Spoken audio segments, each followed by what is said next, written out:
காவேரி வந்து விஜய் கிட்ட எப்படியாவது வந்து பேசி சமாதானப்படுத்தணும்னு சொல்லிட்டு நிறைய முயற்சிகள் பண்ணிட்டு இருக்காங்க. ஆனால் வந்து விஜய் வந்து அதை கேட்கவே மாட்டேங்கிறாரு. அடுத்து வந்து ஆஃபீஸ்லேயும் வந்து இதை பற்றி பேசக்கூடாது அப்படின்றாரு. ஆனால் அதை மீறி பேசுகிறாங்க. அதனால என்ன பண்ணுறதுன்னு தெரியாமல் காவேரி முடிக்கிறாங்க.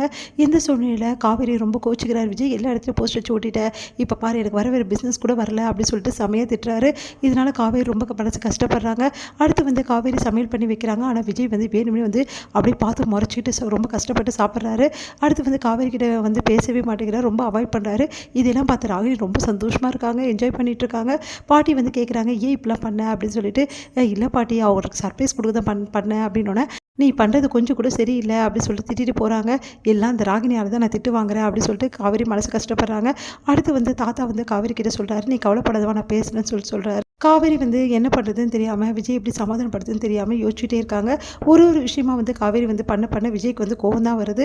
காவேரி மேலே வந்து அவர் கோபத்தை காட்டிகிட்டே இருக்காரு. அவங்களுக்காக வந்து விஜய்க்காக சமைக்கிறாங்க. அடுத்து வந்து பார்த்து எல்லாமே செய்கிறாங்க. அப்போ கூட காவேரி வந்து விஜய் வந்து திட்டிக்கிட்டே இருக்கா. அதனால் காவேரி என்ன பண்ணுறதுன்னு தெரியாமல் யோசிச்சுட்டு மனசு கஷ்டப்பட்டு அழுதுட்டு இருக்காங்க. இதை பார்த்து தாத்தா வந்து ரொம்ப டென்ஷன் ஆகிடுறாரு. உடனே விஜய் கிட்ட போய் சமையல் சத்தம் போடுறாரு. ஏன்னா நான் மனசு நடிச்சிட்டு இருக்கேன், நானும் பார்க்குறேன், சும்மா ஏதோ வந்து அவன் மேலே கோவப்பட்டேன்னு பார்த்தா அவளை ரொம்ப மனசு கஷ்டப்படுத்துற, அவள் பாவம் நல்ல குழந்தை விளையாடிட்டு இருந்தா, அவளை போய் இப்படி டென்ஷன் ஆக்குற அப்படின்னு சொல்லி நல்லா திட்டி விட்டுறாரு. அதனால் காவேரி வந்து விஜய் பார்க்குறாரு. விஜய் பார்த்துட்டு காவேரி வந்து அமைதியாக இருக்காங்க.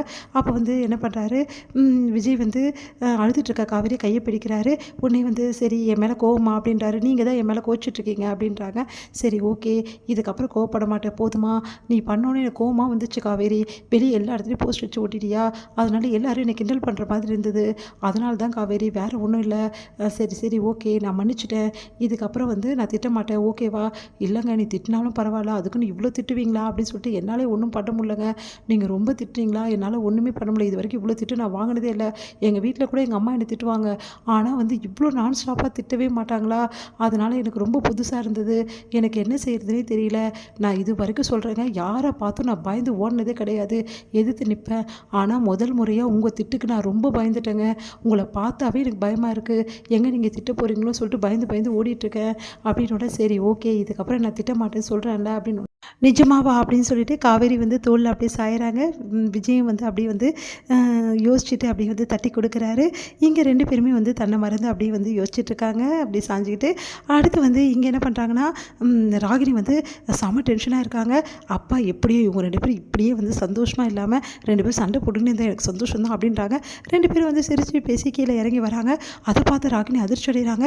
என்ன இது, விஜய் ரொம்ப கோவமாக தானே இருந்தார், எப்படி சமாதானப்படுத்தினாலும் ஒன்றும் புரியலையே அப்படின்னு சொல்லிட்டு வந்து ராகினி வந்து முழிச்சு நிற்கிறாங்க. அப்போ காவேரி வந்து, என்ன ராகினி, எப்படி விஜயை நான் சமாதானப்படுத்தணும்னு யோசிக்கிறியா, எல்லாம் எப்படி தான், நான் சொன்னேன்ல ஒரு முத்தம் இருந்தால் போதும், நான் எல்லாம் சமாதானப்படுத்திடுவேன்னு, ஒன்றும் இல்லை நிறைய கொடுத்தேன், அவர் சமாதானம் ஆகிட்டாரு அப்படின்னோடனே, இதெல்லாம் என்கிட்ட பேசுகிற, பின்ன உன்கிட்ட பேசாமல் நீ தானே வந்து எங்கள் 2 பேருக்கும் சண்டை வரணும்னு நினச்சேன், அப்படியே டென்ஷன் ஆகுறாங்க ராகினி. இப்படி நடந்துச்சு அப்படின்னு சொல்லிட்டு அப்படியே பார்த்து முறைச்சிக்கிட்டே இருக்காங்க. நல்லா வெறுப்படைகிறியா, வெறுப்படை, இதுக்கு தான் நான் காத்துன்னு இருந்தேன் அப்படின்னு சொல்லிட்டு காவேரி சந்தோஷமாக வந்து ராகினி பார்த்துட்டு போகிறாங்க. அடுத்து வந்து உடனே வந்து கையை எடுத்துகிட்டு அப்படியே வந்து ஓகே அப்படின்னு சொல்லிட்டு தாத்தா கிட்ட சொல்கிறாங்க. தாத்தா வந்து, நிஜமாவா, சமாதானம் ஆகிட்டானா, சமாதானம் ஆகிட்டாரு அப்பா அப்படின்றாங்க. உடனே வந்து தாத்தா சிரிக்கிறாரு. பரவாயில்ல காவேரி, சூப்பர் தான் நீ அப்படின்றாரு. எல்லாம் உங்களால் தான் தாத்தா அப்படின்னு சொல்லிட்டு தாத்தாக்கு நன்றி சொல்கிறாங்க காவேரி. இது முடியுது.